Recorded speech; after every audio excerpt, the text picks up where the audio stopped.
ओम शांति।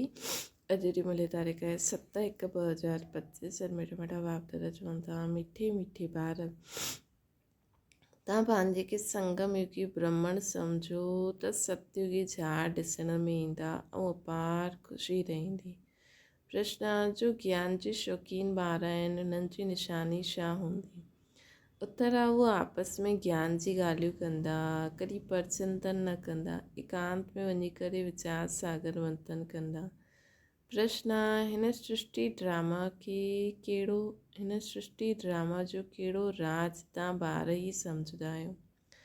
उत्तर आहे, हिन सृष्टि में कोई बि चीज़ सदा क़ाइमु न रहंदी आहे सवाइ हिकु शिव बाबा जे। पुराणी दुनिया जी आत्माउनि खे नई दुनिया में वठी वञण लाइ कोई त खपे न। इहे बि ड्रामा जो राज तव्हां ॿार ई सम्झंदा आहियो। ओम शांति। रूहानी ॿार प्रति पुरुषोत्तम संगम युग ते अचण वारो बाप सम्झाइनि था। इहे त ॿार सम्झंदा आहिनि कि असां ब्रह्मण आहियूं, पंहिंजे खे ब्रह्मण सम्झंदा आहियूं न, इहे बि भुलिजी वेंदा आहियूं। ब्रह्मणनि खे पंहिंजो कुल न भुलिजंदो आहे। तव्हांखे बि इहे ज़रूरु यादि रहणो खपे कि असां ब्रह्मण आहियूं। हिकु ॻाल्हि यादि रहे त बि बेड़ो पार। संगम ते तव्हां नई नई ॻाल्हियूं ॿुधंदा आहियो त हुनजो चिंतन हलणो खपे, जंहिंखे वीचार सागर मंथन चइबो आहे। तव्हां आहियो चैतन्य रूप पसंदि, तव्हांजी आत्मा में सॼो ज्ञान भरियलु आहे त रतन निकिरणा खपनि। पंहिंजे खे सम्झणो आहे असां संगम युगी ब्रह्मण आहियूं। कोई त इहे बि सम्झंदा न आहिनि। अगरि पंहिंजे खे संगम युगी सम्झे त सतयुग जा झाड़ ॾिसण में अचनि ऐं अथाह ख़ुशी बि थिए। अगरि पंहिंजे खे संगम युगी सम्झे त सतयुगी झाड़ ॾिसण में अचनि ऐं अथाह ख़ुशी बि रहे। सतयुगी झाड़ ॾिसण में अचनि ऐं अथाह ख़ुशी बि रहे जॾहिं असां ख़ुदि खे संगम युगी सम्झासीं। बाप त सम्झाईंदा आहिनि, उहो अंदरि में रिपीट थियणो खपे। असां संगम युग ते आहियूं, इहे बि तव्हांजे सवाइ ॿियो कंहिंखे पतो न आहे। संगम युग जी पढ़ाई टाइम बि वठंदी आहे। इहे हिकु ई पढ़ाई आहे, नर सां नारायण, नरकवासी सां स्वर्गवासी ठहिण जी। इहे यादि रहण सां बि ख़ुशी रहंदी। हम सो देवता स्वर्गवासी ठहूं था। संगमवासी हूंदव त स्वर्गवासी ठहींदव। अगरि नरकवासी हूंदव त बिल्कुलु गंदी अवस्था हूंदी। गंदा काम कंदा रहंदव। गंदा काम कंदा हुया। हाणे उहो मिटाइणो आहे। मनुष्य खां देवता स्वर्गवासी ठहिणो आहे। कोई जी स्त्री मरी वेंदी आहे त पुछो तव्हांजी युगल काॾे वई, चईंदो स्वर्गवासी थी। स्वर्ग छा चीज़ आहे उहो कोई ॼाणंदो न आहे। अगरि स्वर्गवासी थिया त ख़ुशी थियणी खपे। हाणे तव्हां ॿार हिन ॻाल्हियुनि खे ॼाणंदा आहियो।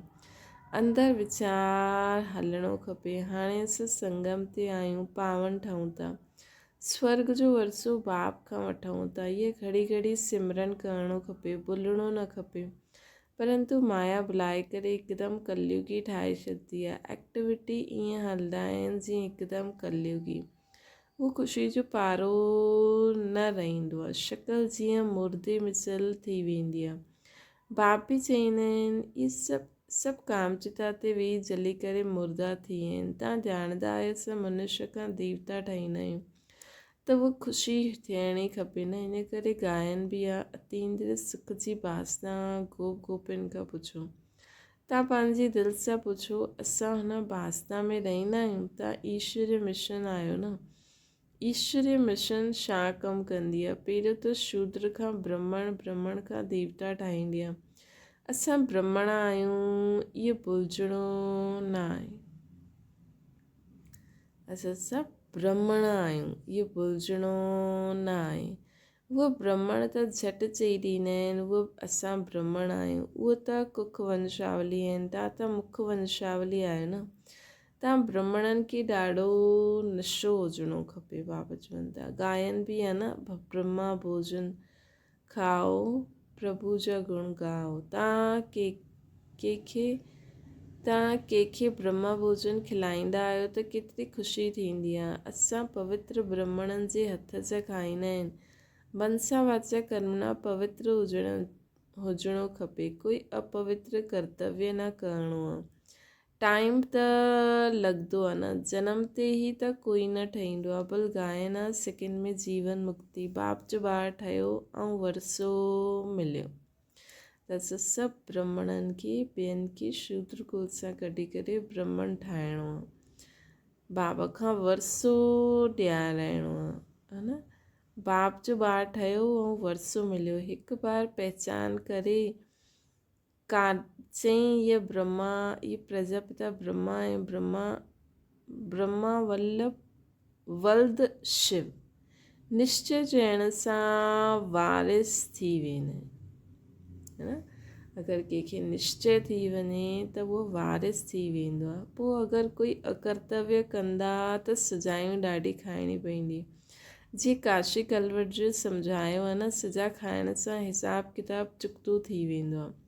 मुक्ति जे लाइ ई कुएं में कूदंदा हुया, हिते त उहा ॻाल्हि न आहे। शिव बाबा ॿारनि खे चईंदा आहिनि मामेकम यादि करो, केतिरो सहज आहे, पोइ बि माया जे चक्कर में अची वेंदा आहिनि। इहा तव्हांजी युद्ध सभिनि खां जास्ती टाइम हलंदी आहे। इहा असांजी जेकी युद्ध आहे इहा सभिनि खां जास्ती टाइम हलंदी आहे। बाहुबल जी युद्ध एतिरो समय न हलंदी। तव्हां त जॾहिं खां आया आहियो युद्ध शुरू थी आहे। पुराणनि सां केतिरी युद्ध हलंदी आहे न, नया जो ईंदा आहिनि उन्हनि सां बि हलंदी आहे। उन लड़ाई में बि मरदा रहंदा आहिनि, ॿिया शामिलु थींदा रहंदा आहिनि। हिते बि मर्द आहिनि, वृत्ति खे पाईंदा आहिनि, झाड़ वॾो थियणो ई आहे।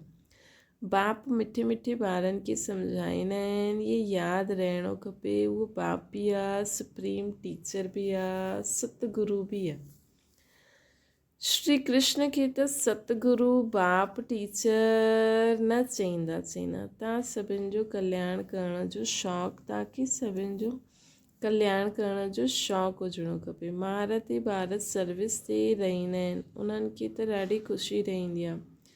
जाता खां निमंत्रण मिलंदो आहे, भॼंदा आहिनि। प्रदर्शनी सर्विस कमेटी में बि सुठा सुठा ॿार चुनिबा आहिनि, उन्हनि खे डायरेक्शन मिलंदो आहे। सर्विस कंदा रहो त चईंदा आहिनि इहे ईश्वरी मिशन जा सुठा ॿार आहिनि। बाप बि ख़ुशि थींदो आहिनि, इहे त ॾाढी सुठी सर्विस कंदा आहिनि। पंहिंजी दिलि सां पुछणो खपे असां सर्विस कंदा आहियूं। चईंदा on God fatherly service. God father जी सर्विस छा आहे? बसि सभिनि खे इहो ई पैगाम ॾियो, मनमना भव। आदि मध्य अंत जी नॉलेज त बुद्धि में आहे न। तव्हांजो नाम ई आहे सुदर्शन चक्रधारी, त हुनजो चिंतन हलणो खपे। सुदर्शन चक्र रुकंदो थोरी आहे। तव्हां चैतन्य लाइट हाउस आहियो, तव्हांजी महिमा ॾाढी ॻायल आहे। बेहद जे बाप जो गायन बि तव्हां सम्झंदा आहियो, उहो ज्ञान जे सागर पतित पावन आहे। गीता जो भॻवानु आहे, उहो ई ज्ञान योग बल सां इहे कार्य कराईंदा आहिनि। इन में योग बल जो ॾाढो प्रभाव आहे। भारत जो प्राचीन योग मशहूरु आहे, उहो तव्हां हाणे सिखंदा आहियो। सन्यासी त हठयोगी आहिनि, उहे पतितनि खे पावन ठाहे न सघनि। ज्ञान आहे ई हिकु बाप वटि, ज्ञान सां तव्हां जन्म वठंदा आहियो। गीता खे माई बाप चइबो आहे न, माता पिता आहे न। तव्हां शिव बाबा जा ॿार आहियो, पोइ माता पिता खपे। मनुष्य त भल चईंदा आहिनि त शिव बाप गीता मां असां ॿार जन्मियासीं।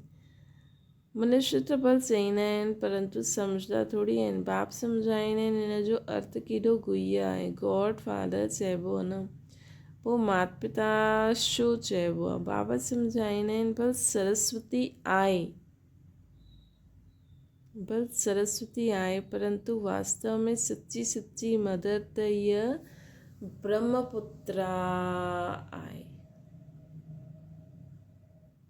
ब्रह्मा मां सागर ऐं ब्रह्मपुत्र पहिरियों संगम इन्हनि जो थींदो आहे। बाबा इन्हनि में प्रवेश कंदा आहिनि। इहे केतिरी महीन ॻाल्हियूं आहिनि, है न।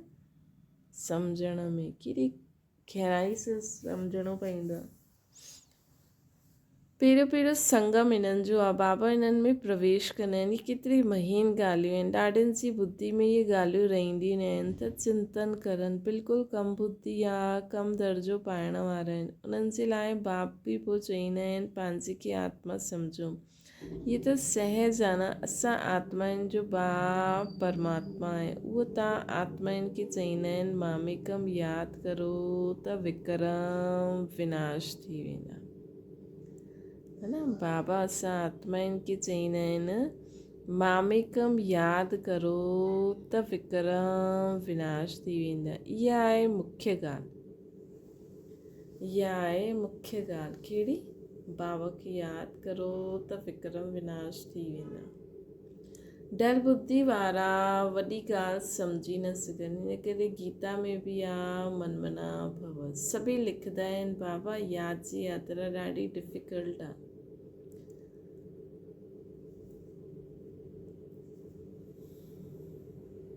घड़ी घड़ी भुलिजी वेंदी आहे, कोई न कोई पॉइंट्स ते हारदा आहिनि। ये बॉक्सिंग आहे न, माया ऐं ईश्वर जी ॿारनि जी, माया ऐं ईश्वर जे ॿारनि जी बॉक्सिंग आहे। इन जो कंहिंखे पतो बि न आहे। बाबा सम्झाईंदा आहिनि माया ते जीत पाए करे कर्मातीत अवस्था में वञिणो आहे। माया ऐं ईश्वर जे ॿारनि जी बॉक्सिंग आहे, इन जो कंहिंखे पतो न आहे। बाबा सम्झाईंदा आहिनि माया ते जीत पाए करे कर्मातीत अवस्था में वञिणो आहे। कर्मातीत अवस्था ते में वञिणो असांखे।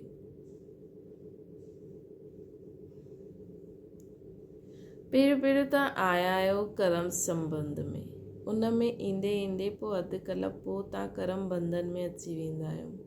पहिरियों तव्हां पवित्र आत्मा हुयो, कर्म बंधन न सुख जो न दुख जो हुयो, पोइ सुख जे संबंध में आयो। इहे बि हाणे तव्हां सम्झंदा आहियो असां संबंध में हुयासीं, हाणे दुख में आहियूं, पोइ ज़रूरु सुख में हूंदासीं। नई दुनिया जॾहिं हुई त मालिक हुया, पवित्र हुया, हाणे पुराणी दुनिया में पतित थी आहे न। बाबा सखी कहिड़ी सुठी सुठी ॻाल्हियूं ॿुधाइनि था कि पहिरियों तव्हां आया आहियो कर्म संबंध में आया आहियो, पोइ ईंदे ईंदे पोइ बंधन में अची वियो। पहिरियों पवित्र आत्मा हुयो, कर्म बंधन न सुख जो हुयो न दुख जो हुयो, पोइ सुख जे संबंध में आया। पहिरियों मथे हुयासीं, पोइ सुख जे संबंध में आयासीं। हाणे असां संबंध में हुयासीं, हाणे दुख में आहियूं, पोइ सुख में हूंदासीं। नई दुनिया जॾहिं हुई त मालिक हुया, पवित्र हुया, हाणे पुराणी दुनिया में पतित थी आहिनि। पोइ हमसो देवता ठाहिणो आहे त यादि करिणो पए न।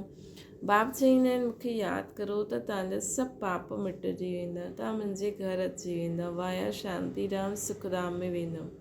पहिरियों अचिणो आहे घर। बाप चईंदा आहिनि मूंखे यादि करो त तव्हां पवित्र ठहींदव, मां पतित पावन तव्हांखे पवित्र ठाहियां थो। घर अचण जे लाइ, परम धाम में अचण लाइ ईअं ॻाल्हियूं पंहिंजे पाण सां करणियूं खपनि। बराबरि हाणे चक्र पूरो थींदो आहे। असां एतिरा जन्म वरिता, हाणे बाप आया आहिनि पतित खां पावन ठाहिण। योग बल सां ई पावन ठाहींदा न। इहे योग बल ॾाढो नामी गिरामी आहे जो बाप ई सिखलाए सघंदा आहिनि। इन में शरीर सां कुझु बि करण जी दरकार न आहे त सॼो ॾींहुं हिन ॻाल्हियुनि जो मंथन करिणो।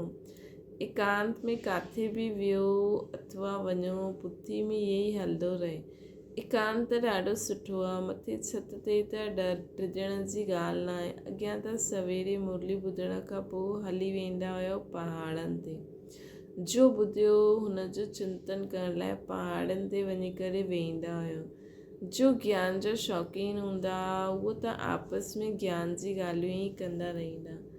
ज्ञान न त पोइ परचिंतन करदा रहंदा। प्रदर्शनी में तव्हां केतिरनि खे रास्तो ॿुधाईंदा हुयो। सम्झंदा आहियो असांजो धर्म ॾाढो सुख ॾियण वारो। ॿिए धर्म वारनि खे सिर्फ़ु एतिरो सम्झाइणो आहे कि बाप खे यादि करो। इहे न सम्झणो आहे कि अॼु मुस्लमान आहे, मां फलानो आहे। न, आत्मा खे ॾिसणो आहे, आत्मा खे सम्झाइणो आहे। प्रदर्शनी में सम्झाईंदा हुयो त हीअ प्रैक्टिस रहे। असां आत्मा भाउ खे सम्झाईंदा आहियूं। हाणे असांखे बाप सां वरसो मिले थो। पंहिंजे खे आत्मा सम्झी भाइयनि खे ज्ञान ॾींदा आहिनि।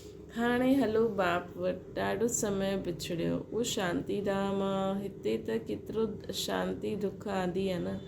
हाणे बाप चईंदा आहिनि पंहिंजी खे आत्मा सम्झण जी प्रैक्टिस विझो त नाम रूप देह सभु भुलिजी वेंदो। फलानो मुस्लिम आहे इहे छो सम्झंदा आहियो? आत्मा सम्झी करे सम्झायो। सम्झी सघंदा आहिनि इहा आत्मा सुठी आहे या बुरी आहे।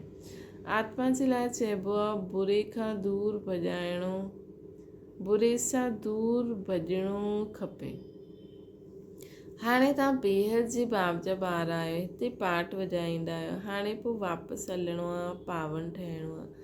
बाप खे ज़रूरु यादि करिणो पए। पावन ठहींदव त पावन दुनिया जा मालिक ठहींदा। ज़बान सां प्रतिज्ञा करणी हूंदी आहे। बाप बि चईंदा आहिनि प्रतिज्ञा करो। बाबा युक्तियूं बि ॿुधाईंदा आहिनि कि तव्हां आत्मा भाउ आहियो, पोइ शरीर में ईंदा आहियो।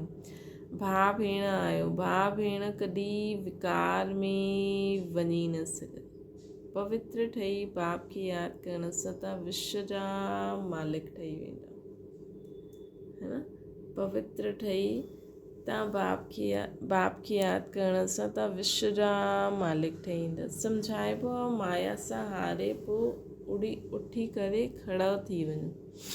माया सां हारी करे पोइ उथी करे खड़ा थी वञो। जेतिरा खड़ा थींदा ओतिरी प्राप्ति थींदी। न घाटो जमा थींदो, न अधु कलाक जमा पोइ रावण राज्य में ना थी वेंदो आहे। हिसाबु आहे न, जीत जमा हार न। त पंहिंजी पूरी जांच करणी आहे। बाप खे यादि करण सां तव्हां ॿारनि खे ख़ुशी थींदी। उहो त सिर्फ़ु गायन कंदा आहिनि, सम्झी कुझु न आहे, सम्झ कुझु न आहे, बेसम्झी सां सभु कुझु कंदा आहिनि। तव्हां त पूजा आदि कंदा न हुयो, बाक़ी गायन त कंदा आहियो न। हुन हिकु बाप जो गायन आहे अव्यभिचारी। बाप अची करे तव्हां मतिलबु बाबा जी महिमा त कंदा आहियो न। बाप अची करे तव्हां ॿारनि खे आप ई पढ़ाईंदा आहिनि। तव्हांखे कोई प्रश्न पुछण जी दरकार न आहे। चक्र स्मृति में रखिणो खपे। सम्झणो खपे कीअं असां माया ते जीत पाईंदा आहियूं, पोइ हार खाईंदा आहियूं। बाप सम्झाईंदा आहिनि हार खाइण सां 100 गुणा दंड पइजी वेंदो। बाप चईंदा आहिनि सतगुरु जी निंदा न करायो, न त ठौर न पाईंदा, मतिलबु स्वर्ग जो सुख न पाईंदा। ये सत्यनारायण जी कथा आहे न। करायो, ये सत्यनारायण जी कथा आहे, न कि कोई ॼाणंदो न आहे। गीता अलॻि, सत्यनारायण जी कथा अलॻि। नर सां नारायण ठहिण जे लाइ ये गीता आहे न। बाप चईंदा आहिनि असां तव्हांखे नर सां नारायण ठहिण जी कथा ॿुधाईंदा आहियूं। इनखे गीता बि चइबो।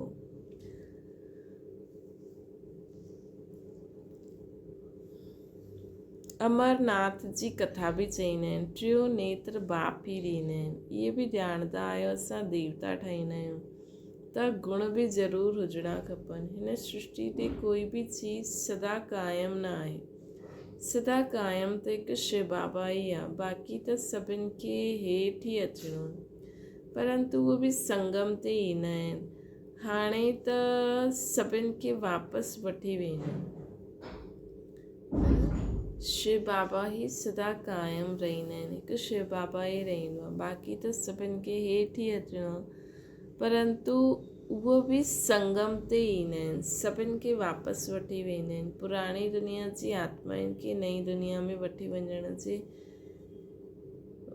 वञण जे लाइ कोई त खपे न।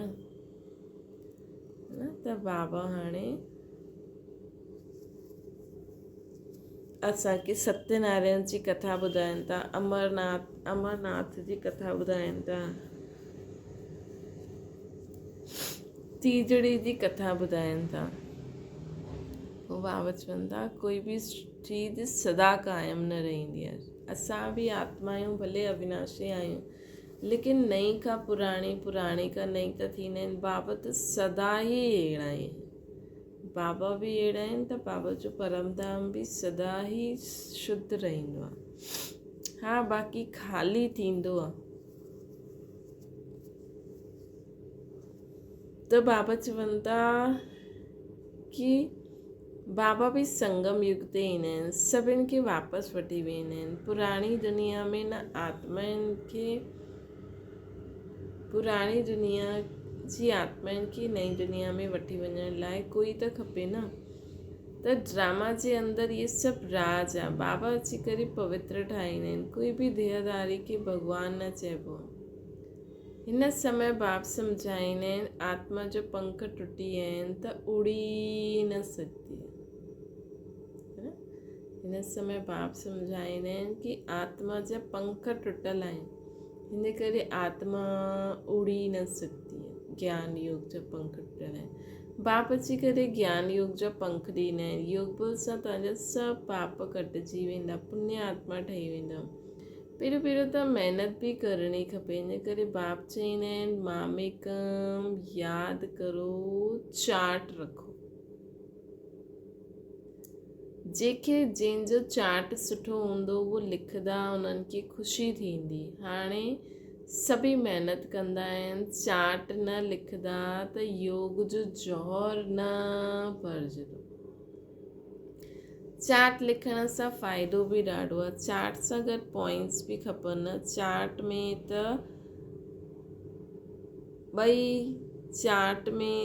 चार्ट सां गॾु पॉइंट्स बि खपनि। चार्ट में त ॿई लिखंदा। सर्विस केतिरी कई, यादि केतिरो कयो। पुरुषार्थ अहिड़ो करिणो आहे जो पिछाड़ी में कोई चीज़ यादि ई न अचे। बसि स्टॉप मतिलबु बाबा ई यादि हुजे। बसि कोई बि चीज़ असांखे यादि न हुजणी खपे। पंहिंजे खे आत्मा सम्झी पुण्य आत्मा ठही वञो। हीअ महिनत करणी आहे। मतिलबु हाणे असांखे सभु कुझु यादि आहे, सभु कुझु कमु करो था। हाणे स्टॉप। बसि बाबा ऐं मां। हाणे असां हिन धीअ जी सर्व कर्मेंद्रियनि खे यूज़ करे करूं था। हाणे स्टॉप। अच्छा, मीठी मीठी सिकिल ते ॿारनि प्रति माता पिता बाप दादा जो यादि प्यार ऐं गुड मॉर्निंग। रूहानी बाप जी सभिनि रूहानियुनि ॿारनि खे नमस्ते। असांजी बि रूहानी माता पिता बाप दादा खे यादि प्यार गुड मॉर्निंग ऐं नमस्ते। धारणा जे लाइ मुख्य सार एकांत में ज्ञान जो मनन चिंतन करिणो आहे। यादि जी यात्रा में रही माया ते जीत पाए करे कर्मातीत अवस्था खे पाइणो आहे। ॿियो आहे कंहिंखे बि ज्ञान ॿुधाईंदे समय बुद्धि में रहे असां आत्मा भाउ खे ज्ञान था ॾियूं। नाम रूप देश सभु भुलिजी वञे। पावन ठहिण जी प्रतिज्ञा करे पावन ठही पावन दुनिया जो मालिक ठहिणो। पावन ठहिण जी प्रतिज्ञा करे पावन ठही पावन दुनिया जो मालिक ठहिणो। वरदाना स्वयं जे प्रति इच्छा मात्र अविद्या ठही बाप समान अखंड दानी परोपकारी ठहो। जीअं ब्रह्मा बाप स्वयं जो समय बि सेवा में ॾिनई, स्वयं निर्माण ठही ॿारनि खे मान ॾिनई, काम जे नाम जी प्राप्ति जो बि त्याग कई। जीअं ब्रह्मा बाबा स्वयं जो समय बि सेवा में ॾिनई, स्वयं निर्माण ठही ॿारनि खे मान ॾिनई, जो बि कमु कंदा हुया उन जे नाम जी प्राप्ति जो बि त्याग कई। नाम मान शान सभिनि में परोपकारी ठहिया। पंहिंजो त्याग करे ॿिए जो नाम कई, स्वयं खे सदा सेवादारी रखी, ॿारनि खे मालिक ठातई। स्वयं जो सुख ॿारनि जे सुख में सम्झे। ईअं बाप समान इच्छा मात्र अविद्या सम्झी मस्त फ़कीर ठही अखंड महादानी परोपकारी ठहो। सिर्फ़ु धन संपत्ति ही ॾियण सां कुझु न थींदो। असांखे पंहिंजो समय संकल्प ॿियनि जे प्रति ॿियनि जे सुठे कार्य में लॻाइणो आहे न। ॿियनि जे प्रति न कि ॿियनि जे फालतू कम में लॻाइणो, उन्हनि जे सुठे कार्य में लॻाइणो आहे।